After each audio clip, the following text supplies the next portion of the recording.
دیکھتے ہیں کہ اگلے زمانوں میں ایک شخص کلمہ لا الہ الا اللہ محمد رسول اللہ پڑھتا تھا، خلاص مسلمان ہو جاتا تھا کہ نہیں ہو جاتا. لیکن آج اگر کوئی ایک شخص کلمہ پڑھتا ہے لا الہ الا محمد رسول اللہ، تو کیا اس کے لیے یہ کافی ہے؟ نہیں. پھر اس کے بعد اسے کیا کیا بننا ہے؟ اللہ اکبر، اللہ اکبر. آپ کو اس کی فہرست معلوم. کلمہ لا الہ پڑھنے کے بعد میں اسے کیا کیا بننا ہے، آپ کو اس کی فہرست معلوم ہے کہ نہیں معلوم؟ کلمہ لا الہ پڑھنے کے بعد میں پہلے مسلمان ہو جاتے تھے. آج مسلمان ایسے نہیں ہوں گے. آج یا تو آپ حنفی بنے، یا شافعی بنے، یا رافضی بنے، یا اشعری بنے، یا ماتریدی بنے، یا حنفی بنے، یا پھر اس کے بعد میں پھر قادری بنے، پھر چشتی بنے، پھر نقشبندی بنے. یہ تمام سب تفصیلات چلتی ہیں جناب عالی.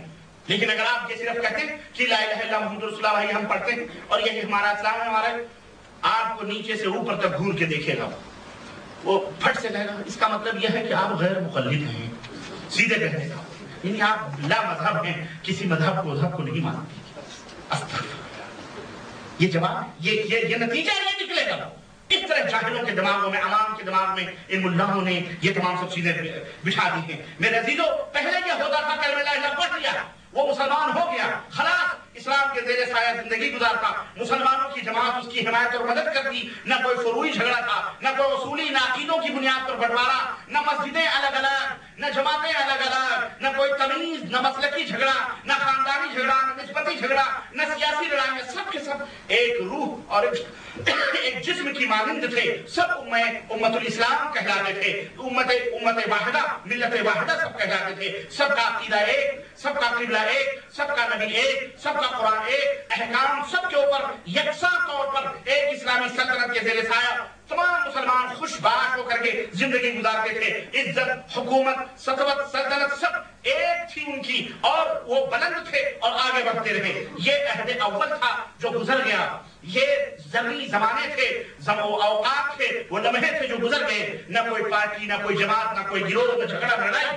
فتنے اگر سر بھی اٹھاتے تھے تو دبا دیے جاتے تھے، مگر افسوس بعد میں فتنے پیدا ہوئے. امت کو ٹکڑا ٹکڑا کر دیا گیا، امت کو بکھیرا گیا، شکست و ریت سے دوچار ہونے لگی، بھائی چارگی ختم اور نفرت و قدورت نے جگہ لے لی. جگہ لے لی امت کے اندر، محبتیں ختم اور عداوتوں میں محبتیں تبدیل ہو گئی. کافروں سے اتنی دشمنی نہیں جتنی، مشرکوں سے اتنی دشمنی نہیں جتنی آج مسلمان سے دشمنی کرتا ہے.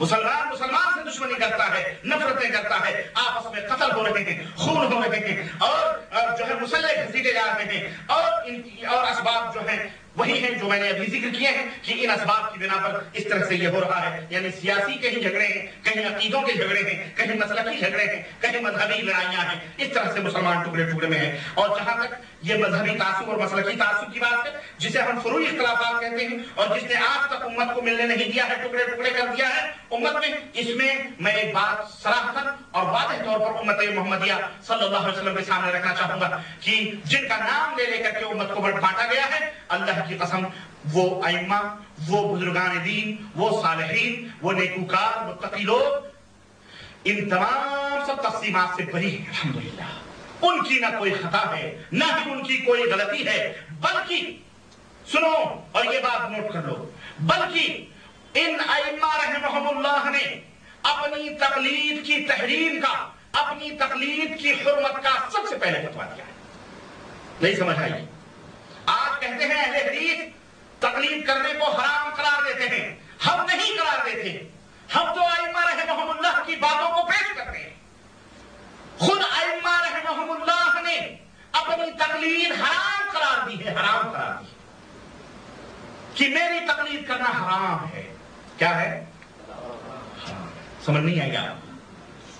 پوچھو اپنے آپ کو، حنفی، شافعی، مالکی، حنبلی کہنے والوں کو، ظاہری اور داؤدی اور بھائی کہنے والوں کو پوچھو ان سے کہ ائمہ رحمہم اللہ نے کہاں فرمایا ہے کہ میری تقلید کرنا؟ بلکہ انہوں نے، وہ سب سے پہلے تھے بیچارے، سب سے پہلے امام ابو حنیفہ رحمۃ اللہ علیہ نے حرام فرمایا، حرام ہے اس آدمی کے اوپر میری کسی بات کے اوپر فتویٰ دینا جو آدمی میرے باتوں کی دلیل کو نہ دے. حرام ہے بغیر دلیل کے فتویٰ دینا. کیا ہے؟ امام ابو حنیفہ رحمۃ اللہ علیہ کا فتویٰ. تقلید کی حرمت کا فتویٰ سب سے پہلے ائمہ رحمہم اللہ نے دیا، اور امام ابو حنیفہ رحمۃ اللہ علیہ، امام شافعی، امام سارے امہ نے دیا ہے، سب سے پہلے انہوں نے دیا، اور آج جن کا نام لے کر امت کو بانٹا گیا ہے، بولو بانٹا گیا کہ نہیں بانٹا گیا؟ ہاں، ان چاروں اماموں میں سے پہلے یا بعد میں جتنے بھی امام ہوئے ہیں وہ سب